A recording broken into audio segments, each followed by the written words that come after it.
21 యోహాను సువార్త 15వ వచనం. 21 యోహాను సువార్త 15వ వచనం. పేతురు, నువ్వు నన్ను ప్రేమిస్తున్నావా?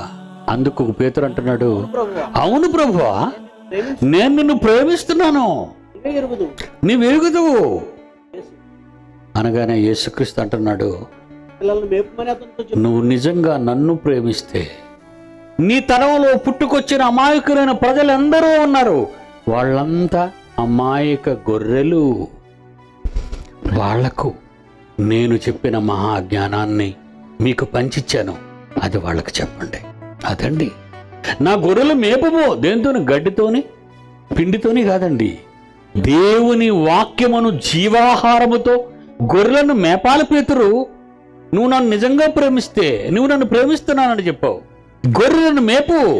పేదల పోషణ వరకు నువ్వు సంపాదించింది ఇవ్వటం కాదు ప్రేమ. మనుష్యుల కోసం చేసే సేవ దేవుడు కోరటం లేదు. మనుషులు కట్టే ఫుడ్ గురించి దేవుడు మాట్లాడటం లేదు. మనుషుల కోసం కట్టించే కోట గురించి, ఇంటి స్థలాల గురించి, ఇల్లు గురించి దేవుడు మాట్లాడటం లేదు. అవన్నీ ఈ లోకంలో ఉన్నవాళ్ళు చూసుకుంటారు. క్రైస్తవులు చూడవలసింది ఏంటో తెలుసా? నా గొర్రెలు మేపు. నిజంగా నువ్వు నన్ను ప్రేమిస్తే అమాయక పిల్లలందరూ, ఆ కాపరులు, పెద్దలు, సంఘ సభ్యులు, దైవ జనులు, వాళ్ళందరినీ ఈ మహాజీవవాక్యంతో, వాళ్ళ తండ్రి ఎంత గొప్పవాడో, ఆ తండ్రి ఎన్ని కరకార్యాలు చేశాడో, ఆ తండ్రి ఎన్ని ఆశలు పెట్టుకున్నాడో, అసలు వాళ్ళ ప్రారంభం ఏంటో చెప్పు కొడుక వెళ్ళి.